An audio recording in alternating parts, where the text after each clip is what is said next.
Hi everyone, happy Tuesday. Dr. Abby here. Today I'm going to be talking about pediatric adjusting. Specifically, I'm going to start off with why you might bring your child in to see me for an appointment.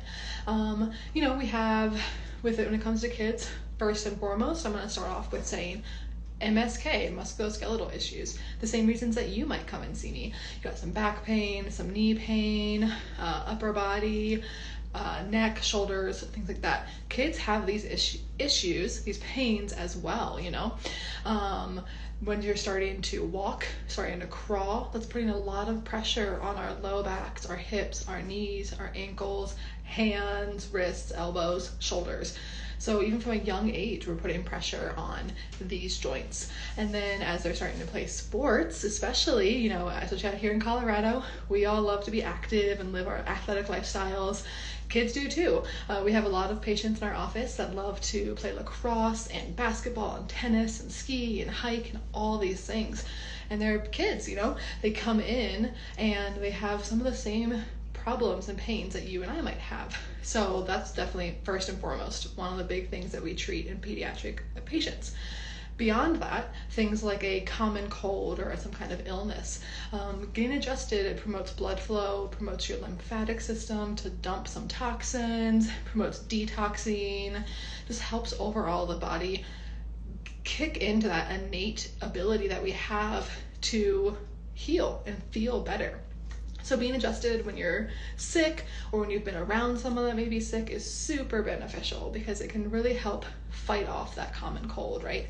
Along with being adjusted, I recommend different supplements and nutritional advice, different kind of random little weird tips and tricks that can help fight off an illness and get your body feeling better.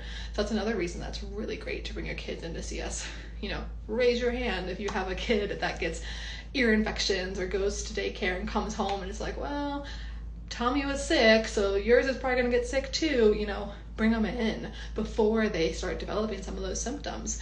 That's a really, really great thing that you can do for your kid to help them fight off an illness before it really kind of takes hold. And then another thing that people bring their kids in quite often for, and something that I am so passionate about, and there's going to be a lot of videos about this in the future, but I'll kind of tease it a little bit right now, are developmental delays. Making sure that we're getting those milestones reached, checking for retained primitive reflexes, which if you don't know what those are, do not worry, we'll talk about them later. But I am so passionate about checking for those things, because if you have a developmental delay or a retained primitive reflex, which can lead to a developmental delay, you might have a child on your hands that's going to be labeled as a problem child one day because they won't stop fidgeting, or they won't sit still in class, or they don't like to read or look at a computer screen, or they can't write and hold a pencil. And that's not their fault. It's not that they have an actual problem. It's that they're somewhere along the line they had some things that did not get inhibited. They did not get rid of some of these retained reflexes. They may have had a little bit of a developmental delay, if something did not occur when they were learning how to roll over, sit up, crawl, walk, things like that. That can cause some issues down the road that linger and they kind of hang on for a little bit. And there are so many things that can be done to help those, to help our bodies and our children kind of move past that. And they're easy therapies. A lot of them are what we call a play therapy, where you're at home with your kid and you maybe do some massages or some tickling, or you have them play with a ball, you play catch, crawl around, fun things that you can just kind of make into a game and not make it be a challenging exercise they have to do, right? Where it's you have to get better. So I am so passionate about helping people with those things, because it's something that's very prevalent in our society nowadays, where we have these reflexes that are retained, or these milestones that were not achieved, and we kind of pushed past them or jumped past them.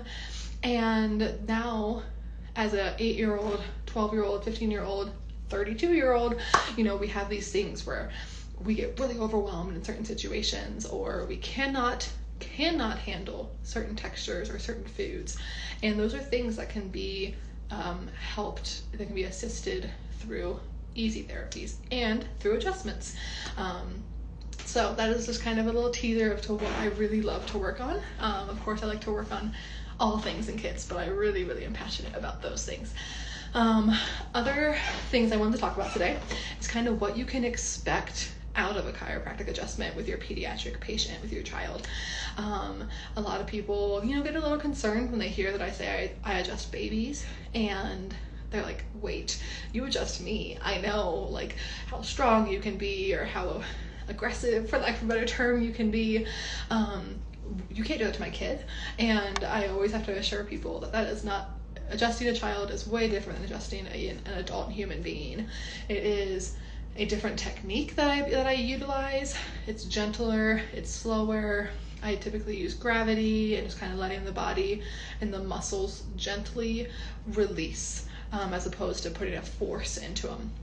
So it looks way different. So what you can expect is a really fun atmosphere, I always have the parents there, that way they can feel safe. My dog is there, and he typically would come up and let the baby or the kid pet them and kind of like be a comfort if that's something that your child likes. We have games and toys, and we'll utilize all of those things. And I never ever pressure a child into doing something if they feel a little uncomfortable. Over the past couple of years with wearing masks and things, sometimes kids get a little scared when it's a new person that's trying to touch them, and manipulate their head or their body or something, and they're like, I don't know who you are, can't see half of your face, just get away from me. Stranger danger is learned at a young age, right? Which is awesome. But, I never try to push, or rather I try to never push a child. I'm always going to go at their comfort level. We're going to get as much as we can in one session. And if we don't get everything done in one session, then we'll do it again next time. We'll try again.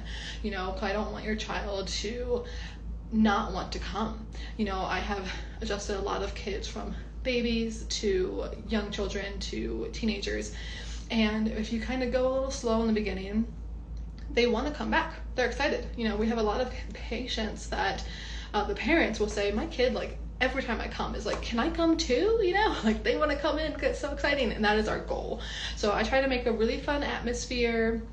We have music. It's not an overly bright, white, scary room, that you might think of for your pediatrician's office or your medical doctor. We have fun in our office.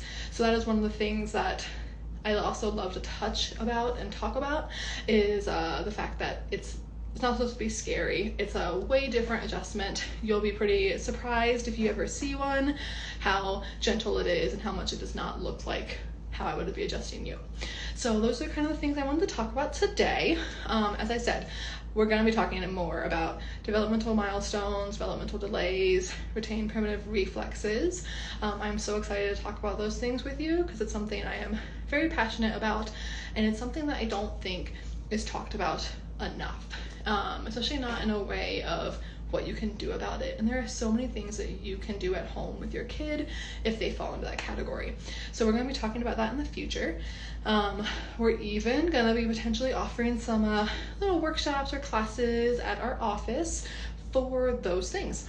Just little fun playtimes to show you how you can incorporate it into your daily routine at home and not have it be like a big chore or task. So keep your eyes peeled for those. That's a little teaser there that we're going to be doing something like that in the future.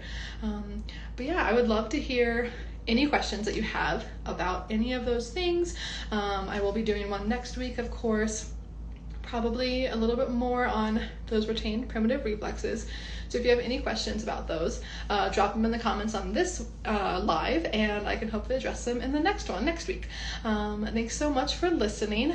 Hopefully we don't have any technical difficulties this time.